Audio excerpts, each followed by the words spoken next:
Radio Alise Plus programma turpina ziņas bez robežām, studijā Joris Saukāns. Vācijas kanclers Friedrichs Mercs paziņoja, ka vēlas, lai Eiropas Savienība atteiktos no mērķa līdz 2035. gadam izbeigt jaunu ar iekšdedzes dzinējiem aprīkotu automobīļu tirdzniecību. Vācija meklē iespējas palīdzēt savai automašīnu rūpniecībai. Autobūves milži Volkswagen, BMW un Mercedes-Benz apšauba šo Eiropas Savienības mērķi, jo pat laban pūles izveidot konkurētspējīgus elektromobīļu būvniecības uzņēmumus asā konkurencē ar Ķīnu. Ceturtdien Mercam plānota tikšanās ar autobūves sektora pārstāvjiem, un pirms tam viņš paziņoja telekanālam NTV, ka uzskata Eiropas Savienības plānoto aizliegumu par nepareizu. Eiropas Savienība septembrī solīja pārskatīt izvirzīto mērķi 2035. gadam pēc autobūvnieku izdarītā spiediena. Vācijas vides ministrs no Sociāldemokrātiskās partijas, kas ir Karstens Šneiders, gan vēl neesot pārliecināts par vajadzību atteikties no šī mērķa, sacīja Mercs, paužot cerību, ka valdība tomēr vienosies par kopīgu nostāju. Nobela prēmija fizikā šogad piešķirta britu zinātniekam Džonam Klārkam, franču fiziķim Mišelam Devorē un ASV pētniekam Džonam Martīnisam par atklājumiem kvantu mehānikā. Šie zinātnieki veica eksperimentus ar elektronisko schēmu, kuros viņi demonstrēja gan kvantu mehānikas tuneļošanu, gan enerģijas kvantizēšanu pietiekami lielā sistēmā.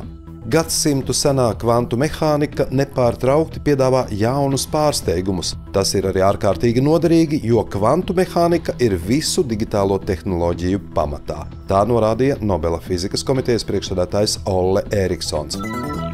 Londonas policija paziņojusi par 46 cilvēku aizturēšanu operācijā, sagraujot globālo tīklu, uz kuru krīt aizdomas par 40 000 zaktu tālruņu nelegālu pārvešanu no Lielbritānijas uz Ķīnu. Policijas operācija tika sākta pagājušā gada decembrī, kad Hītrovas lidostas tuvumā atrada kasti ar aptuveni 1000 vietu tālruņiem iPhone, kurus bija paredzēts vest uz Ķīnu.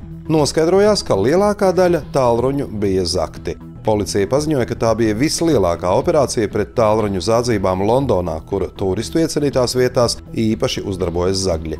Saskaņā ar Londonas policijas datiem pagājušajā gadā šajā pilsētā nozagti vairāk nekā 80 000 mobilo tālruņu.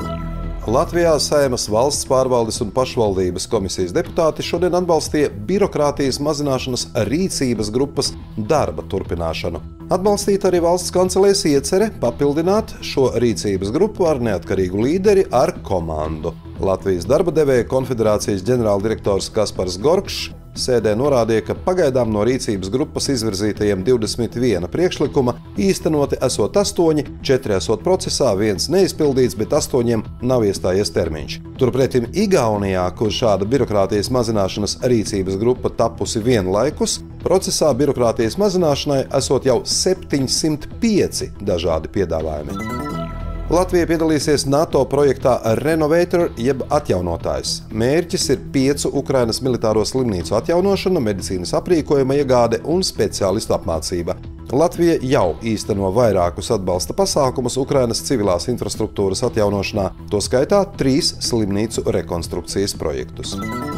Valdība šodien lēma, ka uz atbalstu mazajai uzņēmējdarbībai laukos turpmāk varēs pretendēt arī uzņēmumi, kuru apgrozījums ir līdz 350 000 eiro. Iepriekš uz atbalstu varēja pretendēt tikai uzņēmumi ar apgrozījumu līdz 150 000. Grozījumi attiecas uz līderu pieejas īstenošanu. Zemkopības ministrija skaidro, ka šāds lēmums sniegs iespēju arī lielākiem uzņēmējiem izmantot atbalsta iespējas, un līdz ar to potenciāli pastāv lielākas iespējas, ka veidosies jaunas darba vietas un inovācijas.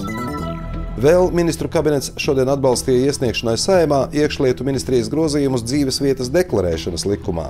Tie paredz būtiskas izmaiņas dzīvesvietas deklarēšanas procesā personām, kuras iepriekš deklarējot dzīvesvietu ir sniegušas nepatiesas ziņas.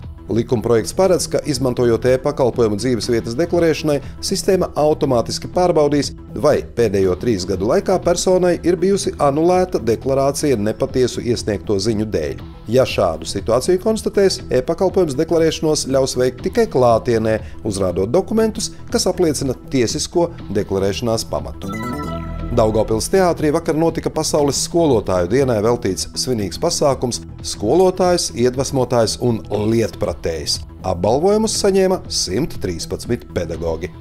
Studijā bija Juris Saukāns, par ziņu bez robežām saturu atbildes Jālisa Plus projektu finansē Mediju atbalsta fonds no Latvijas valsts budžeta līdzekļiem.